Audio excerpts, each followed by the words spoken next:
Students, a very good morning to you all. Today we are starting the new chapter from your book History, that is New Rules and Rulers. So students, in this video we will discuss about the major political developments between 700 CE to 1200 CE. What were the causes of tripartite struggle and kingdoms which were involved in it? Who were Rajputs and Ghaznavids? And why did Chola Empire become famous in history? And in this video, we will discuss major political development between 700 CE to 1200 CE and the causes of struggle and kingdoms which were involved in it. And the other two we will discuss in the next video. So let's start with the chapter. We have already studied about Harshvardhan in a previous chapter. Harshvardhan made Kannauj the capital and succeeded in building a large empire. In this chapter, we will discuss how the different kingdoms were fighting for Kannauj after the death of Harshvardhan. We all have visited gurudwaras, temples, church, mosque many times.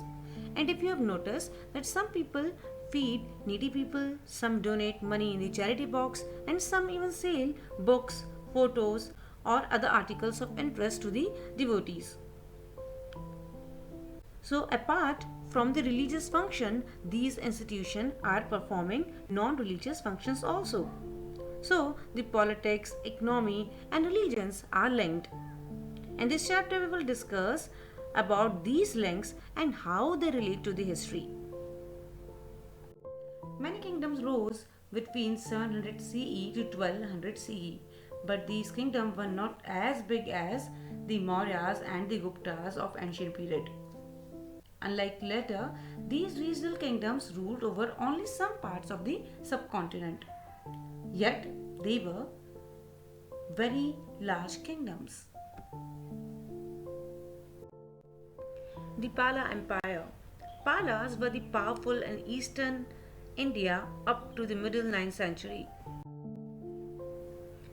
India elected King Gopala of the Pala dynasty. In 1750 AD, a king was elected in Bengal. He started the Pala dynasty.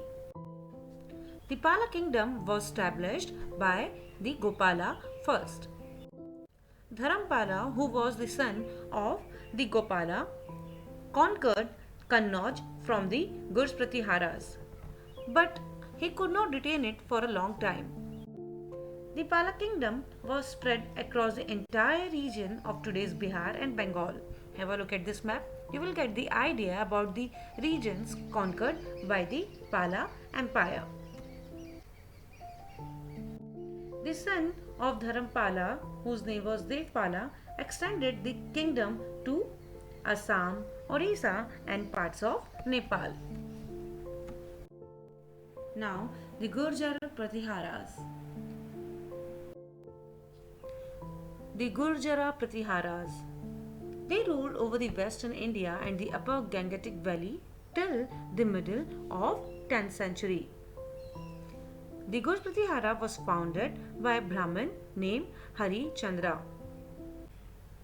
Bhoj was the famous against the Pratihara rulers. He ruled over Malwa and Rashtrakutas.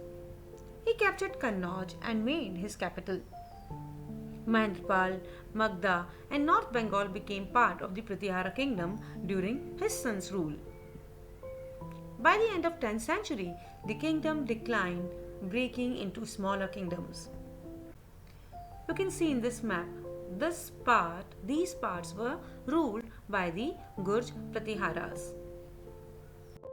Now let's know more about the ruler of the Gurj Pratihara, Bhoj.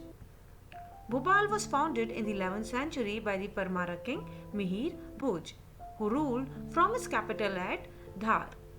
Bhopal was originally known as Bhojpal, and in the early 18th century, Bhopal was a small village in the Gond kingdom. We will study about Gond kingdom in the next chapter. Now let's talk about the Rashtrakuta dynasty. The Rashtrakutas moved towards the Deccan territory in north and south at different times, and they moved towards Malwa and Gujarat. And now why they move? They move towards Malwa and Gujarat to fight with Pratiharas so that they can capture Gujarat and Malwa. Dantidurga was the founder of Rashtrakuta dynasty. And who was Dantidurga? Dantidurga was a predatory chief of Chalukyas, and after the decline of Chalukya kingdom, Dantidurga declared himself as an independent king. Amogvarsha, Krishna II, Govinda III were the other rulers, important rulers of the Rashtrakuta dynasty. Now, among all the three dynasties, that is Rashtrakutas, the Palas, and the Pratiharas, the Rashtrakutas were the largest, and their rule in the Deccan lasted for almost 200 years. They encouraged art and architecture, and the Kailash Nath temple at Ellora is the best known among them. So students, till now we have studied about the three dynasties: Gujpratiharas, Rashtrakutas and Palas. Gujpratiharas was in northern and western India, Palas was in Bengal, and Rashtrakutas was in northern Deccan. And these three dynasties were fighting for one place, that is Kannauj. So the struggle of power among the Gujpratiharas, the Palas and the Rashtrakutas is known as Tripartite struggle. And for what they were fighting? They were fighting for the place Kannauj. So now the question arises, why these three parties were fighting for Kannauj, or I should say why Kannauj was so important. So why Kannauj was so important? Because it was located in the upper Gangetic Valley. It was known for its resources, and since the time of Harshvardhana, it had been seen as a symbol of supreme authority in North India. And if we talk about today, why Kannauj is famous? Kannauj is famous for the it factories, right? So students, now it's time for some brainstorming exercise. So let's start. Who was the first king of Pala dynasty? Who was the founder of Rashtrakuta dynasty? And what is Tripartite struggle? So students, give me the answers of these questions in the comment section below. So students, rest of the chapter we will do in the next class. Be safe, be at your home. Thank you. Have a good day.